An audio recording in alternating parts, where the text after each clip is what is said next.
Hello नमस्कार बच्चों, मैं अर्चना हिंदी प्रवक्ता। तो आज हम करेंगे सूरदास द्वारा रचित पद 10वीं कक्षा के। तो पहले हम आपको थोड़ा सा सूरदास जी के बारे में बताते हैं।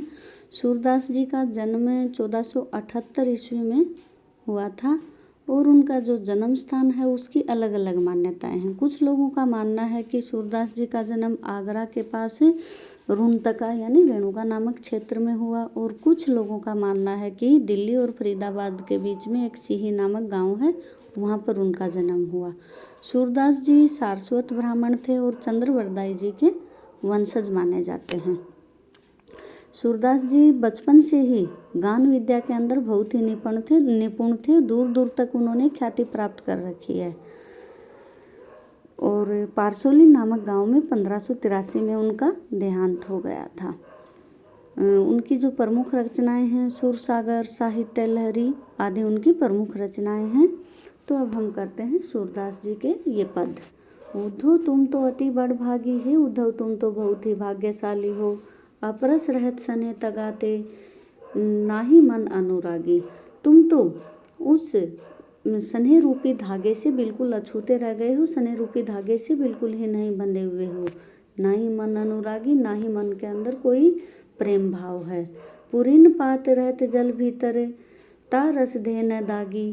तुम तो उस कमल के पत्ते के समान हो जो ये जो बातें हैं गोपियाँ उद्धव को कह रही हैं व्यंग रूप में।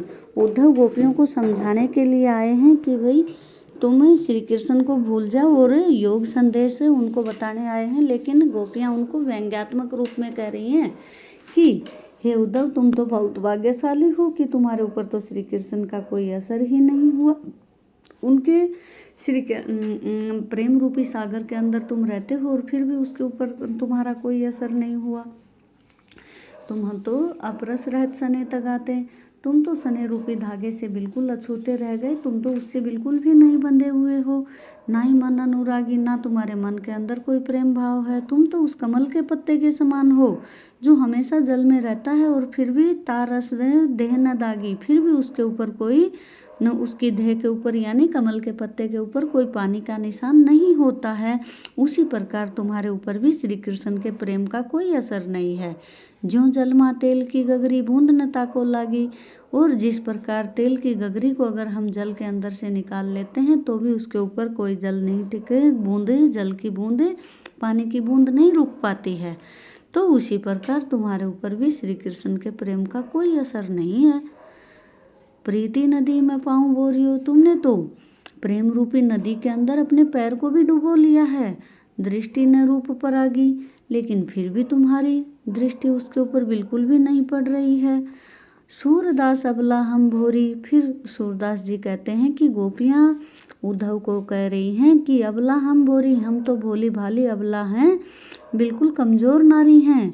गुड़ चाटी जो पागी, कि जिस प्रकार चींटियाँ, फिर उसको कह रही हैं कि जिस प्रकार चींटियाँ उस गुड़ को खाने के लिए आती हैं और गुड़ से ही चिपक जाती हैं और वहीं पर अपने प्राण त्याग देती हैं, उसी प्रकार हमने तो श्री कृष्ण को के अंदर ही ध्यान धर लिया है। उस श्री कृष्ण के प्रेम से इतनी आसक्त हो गई हैं कि हम तो उसी के प्रेम में अपने प्राण त्याग देंगी।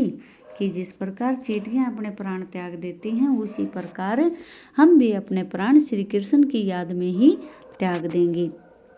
तो गोपियाँ व्यंग्यात्मक शैली का प्रयोग किया गया है। व्यंग्यात्मक शैली, वार्तालाप शैली और भाई अनुप्रास अलंकार का प्रयोग है। और जहाँ पर तुलना की गई है वहाँ पर उपमा अलंकार का प्रयोग है। प्रीति नदी में पाँव न बोरियो, यहाँ पर रूपक अलंकार का प्रयोग है।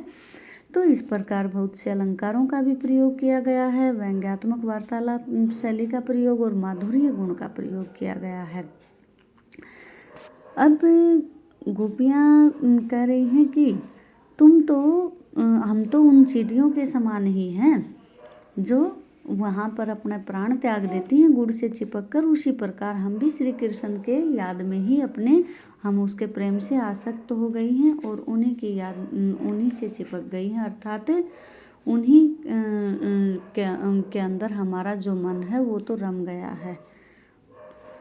तो गोपियाँ इस प्रकार से उद्धव को कह रही हैं कि तुम्हारे ऊपर ही असर नहीं होता, तुम तो कमल के पत्ते के समान हो, तेल की गगरी के समान हो। अब कहती हैं कि हमारी तो जो मन ही मांझ रही, हमारी तो मन की बात मन में ही रह गई। कहिए जाई कौन पे उद्धव, हे उद्धव हम अब किसको कहने के लिए जाएं, ना ही परत कहीं, किसी के ऊपर कोई असर नहीं होता है, अर्थात हम अपनी व्यथा को किसको कहने जाएं। अवधि आधार आस आवन की, हम तो श्री कृष्ण के आने की आस लगाए बैठी थी, तन मन भी था सही, इसीलिए हमने तन और मन से इस व्यथा को सहन किया। अब इन जोग संदेश सुनी सुनी बिरहनी बिरह ददी, और अब ये योग संदेश सुन सुनकर हमारी तो विरह की अग्नि और भी ज़्यादा धधक गई है। चाहती होती गुहारी जीती तय उतते दार वही, और जहाँ कहीं से भी हम अपनी रक्षा के लिए पुकार लगाना चाहती हैं, वहाँ से और भी ज़्यादा उतते धार बही, वहाँ से और भी ज़्यादा आग की लपटें आ रही हैं। अर्थात जैसे अगर हम तुमसे भी अपनी बात कह रही हैं तो तुम हमें योग संदेश सुना रहे हो। सूरदास अब धीर धरी क्यों, फिर सूरदास जी कहते हैं कि गोपियाँ कह रही हैं अब धीर धरी क्यों, अब हम धैर्य धारण क्यों करें। मर्यादा न लही, जब उसने अपनी मर्यादा का पालन नहीं किया तो हम धैर्य धारण क्यों करें। जब श्री कृष्ण अपनी मर्यादा का पालन नहीं कर रहे, वो हमसे वचन लेकर गए थे कि मैं वापस आऊँगा, और उन्होंने अपनी मर्यादा का पालन नहीं किया, वो वापस नहीं आ रहे, तो अब हम धैर्य धारण क्यों करें। तो इस प्रकार गोपियाँ उद्धव को बार बार व्यंग्यात्मक रूप में कह रही हैं कि हे उद्धव, हमने तो उसके आने की आस लगाए बैठी थी, लेकिन और हमने अपने तन से और मन से इस व्यथा को सहन किया, लेकिन वो वापस नहीं आए, तो अब हम तो जहाँ कहीं भी गुहार लगाना चाहते हैं तो वहाँ से और भी ज़्यादा आग की लपटें आ रही हैं। तो इस प्रकार हम अब उसके धैर्य धारण नहीं करेंगे। तो कह रही है कि हमारे हरि हारिल की लकड़ी, हमारे जो हरि हैं वो तो हारिल की लकड़ी के समान है। एक हारिल नाम का पक्षी होता है जो हमेशा अपने पंजे के अंदर एक लकड़ी दबाए रखता है। तो कहती गोपियाँ भी कह रही हैं कि हमें हारिल नाम का पक्षी सोचता है कि ये लकड़ी ही उसको गिरने से बचाती है। तो उसी प्रकार कहती हैं कि जो श्री कृष्ण हैं वो तो हमारे लिए उस हारिल की लकड़ी के समान हैं। हम भी अपना जो संबल है वो श्री कृष्ण को ही मानती हैं। मन कर्म वचन नंद नंदन, और मन से कर्म से और वचन से नंद के बेटे नंदन को हमने हृदय में बसा लिया है। यह दृढ़ करी पकड़ी, और उसको दृढ़ता से हमने अपने हृदय के अंदर पकड़ कर रख लिया है। जागत सोवत सौपन दिवस निशी, जागते हुए सोते हुए सौपन में सपने में दिन में और रात में काना काना जकरी, हम हमेशा काना काना जपती रहती हैं। सुनत जोग लागत है ऐसो, और ये जो योग संदेश तुम हमें सुना रहे हो, ये सुनकर तो हमें ऐसा लगता है ज्यों करुई ककरी, जिस प्रकार कड़वी ककड़ी लगती है उस प्रकार से हमें ये योग संदेश लग रहा है। सू तो व्याधा हमको ले आए, तुम हमारे लिए जो व्याधा लेकर आए हो, जो दुखी बात हमारे लिए लेकर आए हो, देखी सुनी न करी, ऐसी तो हमने व्याधा आज तक ना कहीं देखी ना सुनी और ना हमने की। तो कहती हैं कि यह तो सूर तिन्ही ले सोपो जिनके मन चकरी। फिर कहती हैं कि तुम ये योग संदेश जो है ये तो आप उन लोगों को सौंप दो जिनका मन चक्री के समान घूम रहा है। अर्थात हमारा जो मन है वो तो एक जगह पर स्थिर है श्री कृष्ण के ऊपर, लेकिन जिन लोगों का मन एक जगह पर नहीं टिक रहा है उनको ये योग संदेश सुना दो। हमारे लिए ये योग संदेश नहीं है, ये तो हमारा मन तो स्थिर है, जिनका मन अस्थिर है उनको आप ये योग संदेश सुनाओ।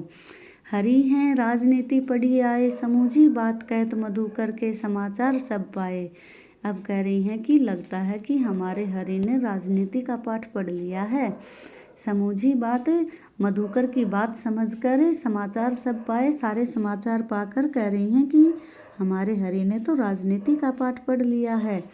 एक अति चतुर होते पहले, एक तो पहले ही बहुत चतुर थे और अब गुरु ग्रंथ पढ़ाए और अब तो उन्होंने गुरु ग्रंथ पढ़ लिए हैं। बड़ी बुद्धि जानी उनकी योग संदेश, वो हमें जो योग के संदेश हमें पढ़ा रहे हैं, लगता है उनकी बुद्धि और भी ज़्यादा बढ़ गई। उद्धव भले लोग आगे के, हे उद्धव तुम तो भले आदमी लगते हो, पर हित डोलत धाये, जो दूसरे के हित के लिए डोलते फिर रहे हो। अब अपने मन फेर पाइए चलत, जो होते चुराए, और अब अपने मन को फेर लीजिए। अब तुम्हें उनके लिए मत घूमते फिरिए और यहाँ से चले जाइए।